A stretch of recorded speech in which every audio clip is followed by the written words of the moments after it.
মেয়েরা যারা মাথায় কাপড় দেয় না, বিশেষ করে মেয়েরা হিজাব যারা করে না, কিয়ামতের ময়দানে এই মেয়েদের এক একটা চুল এক একটা সাপ হয়ে তার শরীরে তার মাথায় দংশন করতে থাকবে। নাউজুবিল্লাহ।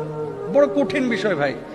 নামাজ পড়া ফরজ, রোজা করা ফরজ, হজ করা ফরজ, যাকাত দেওয়া যেমন ফরজ, পর্দা করা ছেলেদের এবং মেয়েদের তেমনই ফরজ। মনে রাখবেন, আল্লাহ তাআলা বলেছেন ওয়ালিয়াদরিবনা বিখুমরিহিন্না আলা জুয়ুবিহিন, মেয়েরা এমন একটা পোশাক মাথা থেকে পা পর্যন্ত ঝুলিয়ে দিবে যাতে করে তার শারীরিক আকার আকৃতি অবয়ব বোঝা না যায়। আজকে সামান্য একটু ফ্যাশন করার জন্য, নিজেকে জাহের করার জন্য, প্রেজেন্ট করার জন্য, মানুষের সামনে আমার সিল্কি চুলগুলোকে প্রকাশ করার জন্য আজকে আপনি যে পর্দার খেলাফ কাজটা করতেছেন, এই সিল্কি চুলগুলোই কিয়ামতের ময়দানে এক একটা ওই রাসেল ভাইপারের মতো আক্রমণাত্মক হয়ে যাবে।